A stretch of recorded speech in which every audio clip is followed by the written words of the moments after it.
I am the big tank. On the battlefield of life, nothing's harder than a tank. Yeah, have you ever met a man, hearts full of love, bigger than a tank?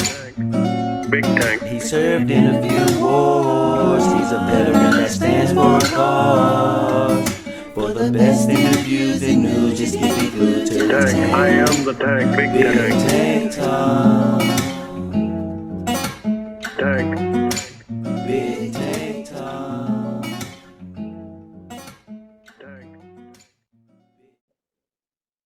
Hello, friends, and welcome to another episode of Big Tank Talk.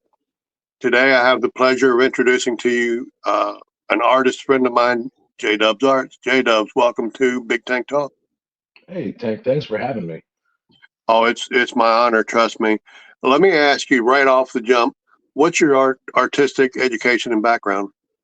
High school and one college semester at Ocean County College for fine arts at 6 o'clock in the morning. I didn't learn a lot.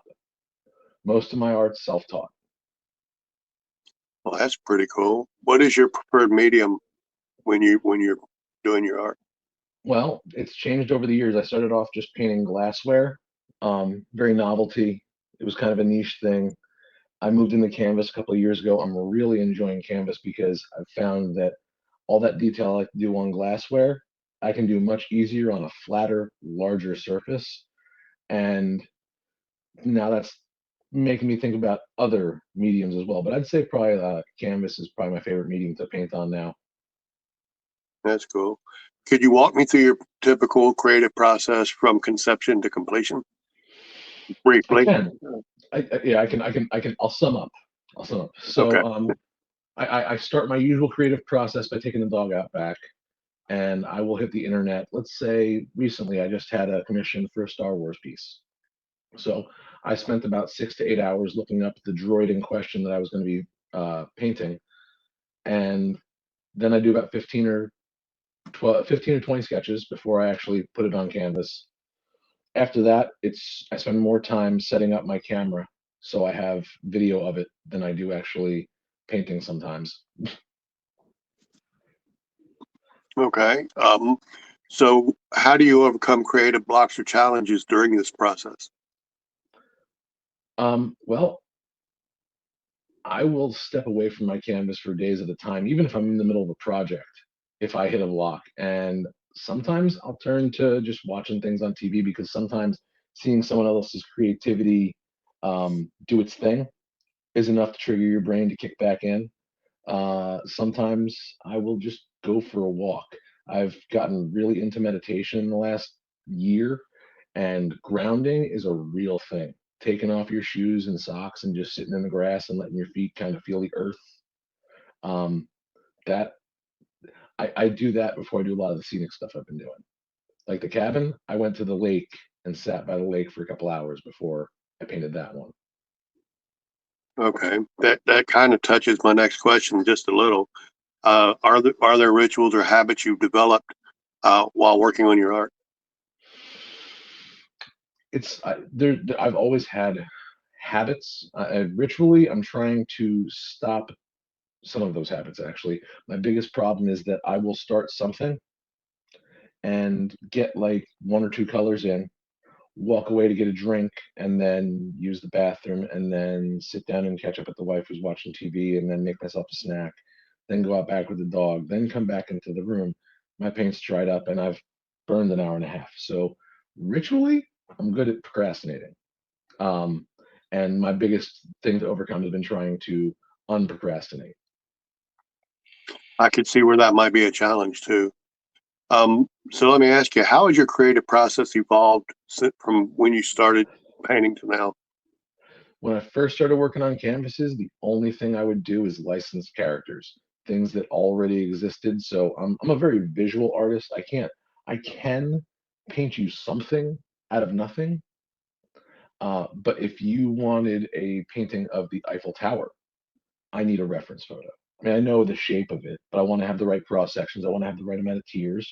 I want the right scale. So um, back in the day, I'd just trace it onto the canvas and color my number in. Now I'll, like I said, sit there with 15, 20 sketches. I'll spend 6 or 7 hours before I even open a bottle of paint on a canvas. So um, that's how it's changed for me. That sounds fair. It sounds like you put a good bit of time into preparation before you really get started. You have to with any job. I've worked so many different careers. I've done direct care with uh, developmentally delayed adults. I've done construction. I've done management, and I've done deli work. And every single job, preparation is key. I mean, you're a veteran. You would Yep. know from your commanding officers you don't want to go into any situation without the right preparation. So it actually just applies to every aspect of your life. And I'm trying to be more prepared for my workday every day now. That really does make sense to me. And yes, I'm a veteran, so preparation is key. So let me ask you, how do you decide when a piece is done? One of three ways. The very immediate way to finish your piece is to have a deadline. When you meet that deadline, you stop. Unless you're not done, in which case you gotta, but I would say the best way to stop is when you can sit in front of it for about a half an hour and say, I could add this, I could add this, but that's going to make it too busy. It's good the way it is. Like the one I'm working on, the one I just finished that I'm dropping off today. I had people telling me I should add a couple things to it, which would have made it perfect. But my deadline was today to get it done. I didn't want to overwork myself, and I think what I have is a good piece of work. So if I'm Okay, happy with it, I can call it done. understood. So what part of your creative process do you find most satisfying? Well, I mean, peeling paint off my palettes, although it's tedious, is kind of I'm a scab picker. I always said I hope I never need a pacemaker because I will pull that thing out of my chest because I'll just be doing this all day long. So I mean, probably one of the most actually like emotionally, physically satisfying things is probably like my cleanup process. But the most rewarding part is when I'm sitting there and I'm color blocking on a canvas and it makes absolutely no sense when I start adding just the right amount of detail where it makes sense and I don't hate it because the entire my creative process is a constant state of I made a mess, I've got to clean it up, this sucks, I got to make it better. I'm very critical of myself. I can understand that. Most creative people I know are pretty hypercritical of themselves, so that makes sense to me. Creatives are horrible to each other to themselves. We're great to each other, but we're bad to ourselves. Understood. So let me ask you, what are the favorite tools for you doing what you do? What are the tools that you use that are your favorite to use? Well, I mean, I'm a brush artist. I just recently started using palette knives, so I can't really pick my palette knives as a favorite. But what I can say is that I do have three three specific brushes that have names, and everyone thinks I'm weird for it. Okay. One is the very first fine liner I have. It literally fits this big in my hand, and his name is Stubby because it looks like a little stubby pencil, but he's got a nice brush stroke. And And if so, what is that process like? I do collaborate with other artists. I've actually reached out to a couple artists that I want to work with, but the the biggest thing is communication and time zones, because we just did a piece that traveled across the country between myself, Mike Nizzi, Chris P, Callie Simca, Chaotic Art Co, and Mama Mess Loves Me, and Tina's Corner. I think that's everybody that was involved. But it's going to Mike now, and we all put something on that canvas, and trying to communicate with everybody in different time zones because we literally are from New Jersey to California. I mean, even with us, you're an hour behind me, and Yeah. I was up, dressed, and ready for 11 o'clock's interview because I forgot that you were an hour behind me. So with any collaboration, be it art or anything, time zones are the hardest. Yeah, I understand that. And I've interviewed people from the West Coast to the UK. So I get that challenge. So let me ask you, Australia. how has technology impacted your artistic process? Oh my God. So sometimes I would spend hours on Google and Bing just trying to find something that I needed for a source. My biggest thing is human figures. I don't want to be disproportionate. I always make heads too big or too small to the shoulders. So being able to, and everyone, artists hate me for this, but using AI to say, I need a human figure from the top left 37 degrees down shot with a lighting source coming from 45 degrees in the opposite direction. And it gives me 4 to 5 different models to go off of. Not having to search Google for that and just waiting 30 seconds for the AI to give me that. That's how it's impacted me. It's made my human form drawing a lot better, so I can actually find the positions I want and not struggle or go out and buy action figures. Because that was my next step, is going out and buy GI Joes so I can pose them, and I knew which way to draw the arms and heads. So it sounds like technology has been quite helpful for you. Yeah, and it also has been tearing the art world apart. So it's kind of like I said, other artists don't like me for saying this, but um, I'm kind of on the fence with it. Well, fair to say, though, it's the world we live in. You got to learn to work with it, good or bad, for all the good and bad it brings. Improvise, adapt, overcome. You know, Yeah. AI is doing some crazy stuff, but I'm doing some crazy stuff too. So as long as I can be as crazy as AI, I think I'm setting my stuff for now. That sounds good. So let me ask you now, what strategy do you use to maintain productivity and consistency in your work?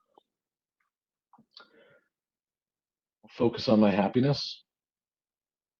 A lot of businesses, a lot of small business entrepreneurs start their business because it's something they love to do. And they do it to the point where they have to make money doing it or they'll die, which is where I'm at. But they do it to the point where they want to die because they overwork themselves. Entrepreneurial life is the hardest thing. And yeah, no, I would say I lost my point. I was asking the strategies you use to maintain Yeah. productivity and consistency. So my strategy is basically just make sure that whatever I'm doing, it makes me happy, because if I'm happy doing it, I mean, I'm painting people's stuff or I'm doing digital creation for people. If it's a project that I love and enjoy and I can get behind, I'm not going to hate my job. I'm not going to hate what I'm doing, and I'm not going to slow myself down. I'll actually increase doing more. I just did that Star Wars piece. I primed 4 more canvases because I got inspired just from working on a subject I like. Well, I understand that. I could see that blossoming into more just because you enjoy what you're doing. Absolutely. So, do people commission you for artwork? Some of them do. I wish more would. And what is the process if somebody wants JDubs to do a piece for them? How does that process go? Well, I like to start off with a phone call or a live stream or a social audio, something where we can actually have, rather than texting back and forth. You don't get intonations with people. You can't make a genuine connection. So, start off with a phone call, consult on what you want, what your budget is, because I charge about $100 per hour. That's my going rate for work. So if you order a larger canvas from me, you're going to be in the range of probably about anywhere from $1,000 to $5,000. But a smaller one that fits your budget and maybe what you're looking for could be what you do. I like to work with people, and I even do payments. I don't start work without a 50% deposit once we agree on a price. And then if you had to break that up into payments to pay me the rest, fine. I just don't start work until I get 50% of what we agree on, even if it's a $10 piece. Understand that. So, how does your life philosophy influence your artistic impression? My life philosophy has pretty much been, since my cardiac event, um, unapologetically me. So you'll see in my artwork that there's certain things that are it, dick and fart jokes, kind of inappropriate humor. That's me, and I'm not going to apologize for that because that's just that's better than my signature. That's a part of me that you get to carry with you, and a lot of people find that stuff funny. It's gonna hit a certain audience. It's not gonna hit everybody, but there's a very important saying out there, and I like to remind myself of that. Your art's not for everyone, but the good news is your art's not for everyone. I actually get that. Maybe because I don't paint. I never have, but I do write, and I did publish a book, and I realized when you write, I wrote for me, Yeah, and some people are gonna get it and they're gonna love it. And some people are gonna read it and go, "What the hell is this guy's thinking about?" It's not for everybody, but you know, it was good. It was good for me. That's why I did it. So I actually understand what you mean there. right. And you weren't setting out to be the next Stephen King. You put No, out a poet. You put out a book of poetry that you wrote, and that speaks to a specific niche audience as well. But your work was fantastic. I remember when you read it to me in my live stream, and it was freaking amazing, especially I, that pre- one. I appreciate that, J Dubs. I have one more question before I mention how I wrap up my interview. So, what do you feel is your most profound piece of work and why? My most profound piece of work is probably probably my cabin, which is kind of sad right now because it's only an 11 by 14 canvas panel. It's nothing huge or magnificent, but that was when I realized that with the right time and effort in a piece, I mean, people thought I was trying to mock Thomas Kincaid with the when more than one person says that to you, they mention a famous name and you're painting, and you're like, okay, I guess I'm that good. So I'd say that's the defining moment right there. I understand that, and I'm familiar with Thomas Kincaid's work, believe it or not. But every artist is an individual, and like you say, if somebody looks at a piece you did and think, well, that's what he was going for, this real famous, world renowned artist, that can't be a bad thing. Right. So I get that. That wraps up the questions, but I like to offer my uh, people I interview the opportunity to do a shout out. And again, the shout out can be whatever you choose. It can be for artwork you've done.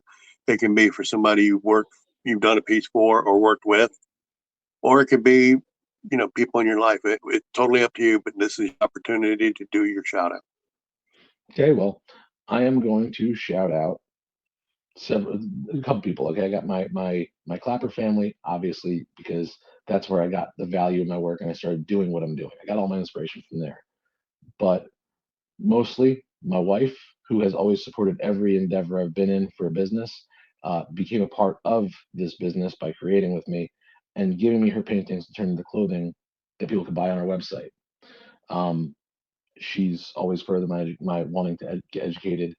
And yeah, I mean, my parents, they're the ones that told me to do what makes me happy. So, I have the support from my wife, I have the guidance from my parents, and I have the masses from my social media accounts, Clapper being the biggest, um, that keeps me going. And I appreciate that. There's too many people to acknowledge all at once, but my wife, my parents, and all of my family. I certainly understand that. You mentioned you have a website. Would you like to tell my friends and viewers what your website is, if in case Yeah, they're interested in your work? absolutely. The website is www.jdubsarts.com. That's JDubsArts.com. It is a art/apparel website. You can buy my originals or my wife's originals. We each have different sections, and then there's also a very full collection of, well, shirts, socks, hats, pants, yoga pant mats, underwear, men's underwear, a little bit of everything, and they're all featuring art done by me or my wife, and sometimes both. There you go, folks. I encourage you to go to jdubsarts.com check out what he's got. I've seen the website. The stuff he has there is fantastic. And I'm going to send you a promo code to put into your description on this. Anybody that does want to go to the website and use that promo code, they'll get a 10% off their order. That's awfully generous of you, J-Dubs. It's appreciated. Hmm. Now, friends, if you feel like there were any questions I should have asked J-Dubs and I didn't, please mention it in comments. All comments get read, and where it's warranted, they do get responded to. If it's a question, I will take it to J-Dubs, or I'll encourage him to go to the comment section of this interview and answer it directly. And I'll tell you what, another thing, anybody that checks out my YouTube channel, throw me a follow over there. If Tank has any questions, I'm always looking for short form content I can answer in a video over there as well. That's even better. J-Dubs, I appreciate you taking the time to let me ask you these questions, get to know you a little bit better. I appreciate you having me. Again, seriously, I was flattered to be asked. I always look at myself as just a guy from New Jersey, and you guys see more in me than I see in myself sometimes. I got to tell you, I've interviewed several creative people, a lot more in music. You're the first artist I've interviewed, although I do have a couple more I'd like to offer the interview to and see if they'll accept. One in particular being Mike Nizzi. But all to a person, everyone I've interviewed has a certain bit of humility, and I think that's not a bad thing. It's important. I like what you do. I've been a fan of yours for quite some time now, so I do appreciate you taking the time to allow me to interview you. I encourage my friends to like this interview, and by all means, give me a subscription because we've got great things coming. J-Dubs, appreciate you, brother. Thank you, Tank. You have a great day. You too.